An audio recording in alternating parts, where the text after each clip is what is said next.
So Pawan Kalyan గారి గురించి అంటే ఆయన ఒక యాక్టర్గా అలా పక్కన పెడితే అంటే అప్పుడు ఆయన ఒక అక్కడ అమ్మాయి ఇక్కడ అబ్బాయి అనే సినిమాతోటి వచ్చినప్పుడు ఆ చేతులు ఇలా పెట్టి వాటి మీద వెహికల్స్ టైర్స్ వేసుకునే సీన్ చూసి అందరూ కూడా ఒక స్పెల్ బౌండ్ అయ్యారు. అంటే అప్పుడు దాకా అలా లేవు కదా, ఈ రియల్గా చేశారని మళ్ళీ రియల్ షాట్ అని చెప్పి వాటిని మళ్ళీ రిపీట్ చేసి చూపిస్తారు. సో అలాంటి సాహసాలు చేసి అంటే సినిమా హీరోలు అంటే ఏదో కష్టపడకుండా ఏదో వచ్చేస్తారు డూపులు చేస్తుంటారు అని చెప్పేసి చాలా ఉండేది కాదు, ఇక్కడ నిజంగానే చేస్తారు అనేటువంటి ఒక ట్రెండ్ని ఆయన ఎక్కువగా బలంగా జనాల్లోకి తీసుకువెళ్ళారు. మీరు చూస్తే ఆయన కెరీర్ ఆ స్టార్టింగ్లో నిజంగా అంత కష్టపడే తత్వం ఆయనలో కనిపించిందే ఆయనలో అప్పుడులో మీకు? ఆయన కష్టపడమే తెలుసండి. అంటే నిజంగా చెప్పాలంటే వాళ్ళ అన్నయ్య పెద్ద, అప్పటికే ఆయన వచ్చేటప్పటికే పెద్ద స్టార్. సో అన్నయ్య అంత పెద్ద స్టార్ అయితే తమ్ముడు ఆ ఛాయల్లో నిలబడటం అనేది చిన్న విషయం కాదు.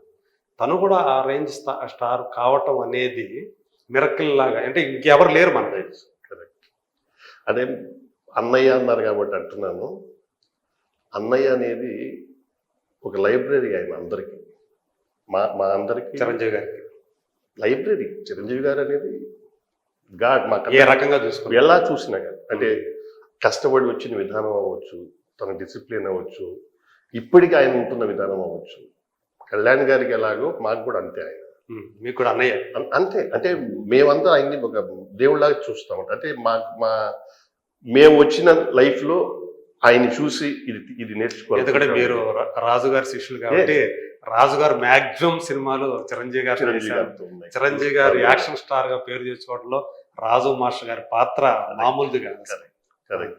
అందువల్ల చిరంజీవి గారి తమ్ముడిని నేను అనేది ఎప్పుడూ లేదు, అది ఇంట్లో ఉంటుందేమో అంతే. ఇక్కడ అసలు సెట్స్ మీద అసలు ఆయన దాని గురించి నేర్చుకున్న ఆర్ట్ అది నిజం. నాకు తెలుసు, నేను చూశాను కాబట్టి. ఆయనకి ఇప్పటికీ ఎన్ని ఇంజురీస్ ఉన్నాయో ఆ వేళ్ల మీద నడిపించుకున్న దానికి ఇప్పటికీ నరకం అనిపిస్తుంటారు ఆయన. అవునా? ఇప్పటికీ టార్చర్. ఓకే. అంటే తను అంటే ఊరికే స్టార్ ఇమేజ్ అనేది ఎందుకు వస్తుంది రాదు కదండి.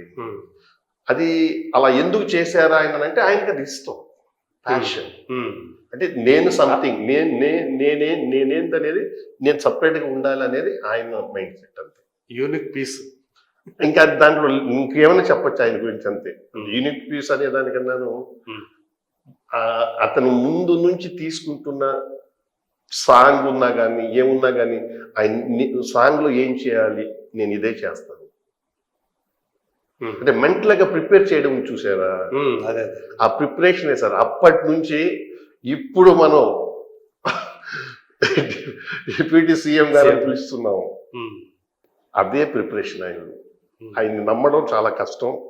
నమ్మితే ఏం చూస్తాం మనందరం జరుగుద్ది అంతే గారి. సో ఇప్పుడు అన్ని సంవత్సరాల అంటే 25 నుంచి మీరు ఆయనతో జర్నీ చేస్తూనే ఉన్నారు ఇప్పుడు దాకా. తప్పకుండా. సో అంటే తమ్ముడు నుంచి ఇప్పుడు ఓజీ దాకా కూడా, అంటే మీరు అంత ఈ లాంగేవిటీ ఏదైతే ఉందో ఒక మనిషితోటి ట్రావెల్ చేయటం, ఆయన కూడా మిమ్మల్ని అంత మీ వర్క్ని ఆయన ఇష్టపడటం వల్లే బహుశా మీకు మళ్ళీ కంటిన్యూగా ఆయనతో వర్క్ చేసే అవకాశం. అది ఒక వరం. అది ఒక వరం అండి. అంటే నేను ఆయనతో ఉన్న నా డిసిప్లిన్ అవ్వచ్చు, నా కమిట్మెంట్ అవ్వచ్చు, దాన్ని ఆయన ఇచ్చిన మాట నేను కాపాడుకుని వెళ్ళే ఒక విధానం అవ్వచ్చు, అదైతే ఇప్పటి కాదు ఎప్పటికీ దాన్ని మిస్ చెయ్యం కూడా. అది ఆయన మమ్మల్ని నమ్మిన ఒక వరం. నేను అదే భావిస్తాను అంతే. అంటే నాలాంటి వాళ్ళు ఎందరో ఉంటారండి. అదే కానీ విజయ్ పిలవండి అని అంటారు. అంటే నేను నా డిసిప్లిన్, నా పద్ధతి, నా దీంట్లో నేను ఉంటాను. నా లిమిట్స్లో ఏమిటో, నా వర్క్లో ఏముందో నేను చేస్తాను. ఆయనతో ఇది కాదండి అన్నా కానీ దాన్ని ఏం మార్చి చేయాలని నేను ఆయనతో జర్నీ చేస్తూనే ఉండాలని, అంటే ఏదో ఒకటి నేర్చుకుంటూనే ఉంటాం సార్, తప్పదు అది. ఓకే. అంటే అలాంటి ఒక అవకాశం ఉన్నప్పుడు దాన్ని మనం వదులుకుంటే మనంత ఇంకా అసమర్థులు ఎవరు ఉండరు. అందువల్ల నేను దాన్ని లైఫ్ లాంగ్ ఆయనతో కలిసినప్పుడంతా నేను ఇలాగే ఉంటాను, నా లిమిట్స్లోనే నేను ఉంటాను. ఆయన ఏం కోరుకుంటున్నాడు అనే దానికన్నాను నేనేమి చూస్తాను ఆయనలో అంటే, ఆయన ఏమి అడుగుతున్నాడు యాక్షన్ అనే దానికన్నాను ఆయన అడిగిన ప్రతి ఒక్క మాటలో ఒక బాధ్యతగా ఉండాలి విజయ్ అనేది అనిపిస్తుంది నాకు. బాధ్యత మీన్స్ నన్ను ఇలా చూడాలనుకుంటున్నారు బయట, వాళ్ళకి మనం ఏం చూపెడతాం అనేదే ఉంటుంది. కళ్యాణ్ గారు అడుగుతున్నారు అన్నట్టు ఉండదండి ఎప్పుడు. ఓకే. కళ్యాణ్ గారు మాట్లాడే ప్రతి ఒక్క మాట రేపు ఇది థియేటర్కి వెళ్తే ఆ జనాలు ఏం అడుగుతారో అదే మనం చేయాలి విజయ్ అనేది ఉంటుంది. ఇది మెయిన్. ఒక టెక్నీషియన్ గా నేను ఆయనలో చూసిన విధానం. అందుకేనేమో ఈ రోజు ఆయన్ని డెఫినెట్ గా ఇలాంటి స్థాయిలో ప్రేక్షకులు జనాలందరూ తీసుకెళ్లి కూర్చోబెట్టారు. నేను అనుకోవడం అంటే చూస్తే ఆయన సినిమాలన్నీ ఒకసారి గమనిస్తే జనాలు కోరుకునేది ఆయన ఇవ్వటం కాదు, ఆయన ఏమి ఇచ్చినా జనాలు యాక్సెప్ట్ చేశారన్నట్టు అనిపిస్తాయి. అంటే ఆయన కాస్ట్యూమ్ కానివ్వండి, ఆయన స్టైల్ కానివ్వండి, ఆయన ఏదేస్తే జనం అది. అంటే ఇప్పుడు మీరు చూడండి గుడుంబా శంకర్లో ప్యాంటు మీద ప్యాంట్ వేయటం మామూలుగా అయితే ఎవరన్నా వేస్తారు, కానీ దాన్ని కూడా యాక్సెప్ట్ చేసి కొంతమంది దాన్ని కూడా అనుకరించడం అనేది ఏదైతే ఉందో అలాంటి ఒక స్టైల్ ఆ టైంలో మనకి హీరోలో స్టైల్ ఐకాన్ అంటే ఆయన అప్పట్లో. సో అలాంటిది అంటే తను ఏం చేసినా జనాల చేత ఆమోదింపజేసుకునేటువంటి ఆ స్కిల్స్ కూడా ఆయనలో ఉన్నాయేమో. మరి ఒక రకంగా చెప్పండి మెస్మరైజ్ చేసేవాడా జనాలు? కదే మనం అడ్డుకుంటున్నాను. ఆ టైంలో కొంచెం ఆయనకి యారోగెన్స్ కూడా ఎక్కువ, కొంచెం యాటిట్యూడ్ ఉంది అనేటువంటి మాటలు బాగా వినిపించేవి. అంత అబద్ధం అండి. కళ్యాణ్ గారిని నిజంగా ఆయనతో ఒక్కసారి కలిసింది, ఆయనతో ఎవరు చూసినా ఇలాంటి ఆర్గెంట్ ఇవన్నీ అనేది తప్పు. ఫస్ట్ ఆఫ్ ఆల్ అవి ఎప్పుడు బయట మాట్లాడుకునే మాటలు అంతే. ఆ మాట్లాడే వాళ్ళు ఎదవలు అంటారు. ఎదవలు అంటే పనికి రాని వాళ్ళు. వాళ్ళ గురించి ఆయన గురించి మాట్లాడే ఎవరైనా ఇలా కనుక మాట్లాడి ఉంటే వాళ్ళు ఎదవలండి. అసలు అలాంటి వ్యక్తి కాదు ఆయన. అంటే దాని గురించి మనం వద్దులేండి, అలాంటి వాళ్ళ గురించి వద్దు మనం, మనకు వద్దు కూడా. అంటే తను ఒక ట్రెండ్ని క్రియేట్ చేసి చెయ్యాలి అనేది ఎప్పుడు తను తప్పనండి. ఏవైనా వచ్చు, అది ఎలాగైనా వచ్చు. మనం సిన్సియర్గా వర్క్ చేస్తే ఇంతమంది దీని వెనక ఉన్నారనేది ఆయన బిగినింగ్ నుంచి ఎండ్ వరకు మర్చిపోరండి. నేను అనేది ఎప్పటికీ ఆయనలో లేదు. మనందరం కలిసి పనిచేస్తేనే కదా అనేది ఒకటి ఉండేది. అంటే ఆయన సమష్టి తత్వం అనేది ఉంది, సిద్ధాంతాలు ఉన్న పర్సన్ అండి ఆయన. ఒక భావనతో ఉండేవాడు, ఒక టార్గెట్తో పనిచేసేవాడు. అంటే అంటే అది ఆ సిద్ధాంతం అనేది బహుశా అన్నయ్య గారిని ఆయన్ని చూసి ఆయన పడిన డెడికేషన్ని, నైట్ అండ్ డేలు కష్టపడి ఆయన వచ్చే లేట్ నైట్ అవ్వచ్చు అందరిని చూసిన విధానం ఇది ఆయన ఇంకా స్ట్రాంగ్ చేసిందో ఏమో తెలియదు. అది ఆయనలో నేను చూసింది క్లియర్గా చూశాను నేను అది. ఓకే. అందువల్ల ఆయన ఏం వేసినా స్టైల్ అవుద్ది, ఏం చెప్పినా తీసుకుంటారు, ఏం చేసినా చూస్తారు అనే దానికన్నాను నేను ఇదే కదా చేయాలి అనేది ఆ లిమిట్లో ఆలోచించే ఒక వ్యక్తి. తను ఎక్కడ ఒక అసభ్యంగా చేయడం అనేదో, అంటే అభవచ్చిచి అని అనిపించుకునే సీన్లో అవ్వచ్చు, డైలాగ్లో అవ్వచ్చు, ఎందులో కూడా ముందు నుంచి ఆ టేక్ కేర్ అనేది ఉండేది. అంటే ఇప్పుడు ఫైట్ గురించి మాట్లాడుతూ ఇది ఎందుకు మాట్లాడుతున్నాం అంటే మీరన్న ఒక క్వశ్చన్కి నేను చెప్పాల్సి వస్తుంది. అంటే ఆయన ఏం చేసినా ఇలా ట్రెండ్ అవుతుంది, ఇలా ఇలా ఇలా అందరినీ ఇలా అట్రాక్ట్ చేశారు అనే దానికన్నానండి. జనాలకి ఏం కావాలి, నేనేం చేస్తే బాగుంటుంది అనేది ఆలోచించే ఒక వ్యక్తి అంతే. ఓకే. అతను యాక్టర్గా ఎప్పుడు చేయలేదు. ఒక ఆడియన్లో నుంచి వచ్చి నేను చూస్తే ఎలా ఉంటాను అదే చేసేవారు ఆయన.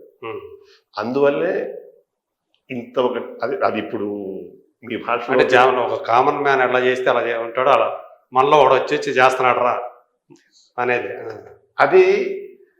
అది ట్రెండ్ అయింది. ట్రెండ్ అనే వాళ్ళకి ట్రెండ్ అయింది, ఫాలోవర్స్కి వాళ్ళకు ఒక ఇదైపోయింది. అంటే కలెక్షన్ వైజ్గా వసూలు చేసే దాంట్లో కూడా వసూళ్ళు అయినాయి. ఇవి అన్నిటికీ పాటు ఆయన ఏమైతే ఎదురు చూడాలి అనుకునే దానికన్నాను ఆడియన్ ఏమి ఎదురు చూస్తున్నారు, ప్రేక్షకులు ఏం కోరుకుంటున్నారు, ఎలా ఉంటే బాగుంటుంది అనే దాని మీద మంచి ఒక అవగాహన పట్టున్న పర్సన్.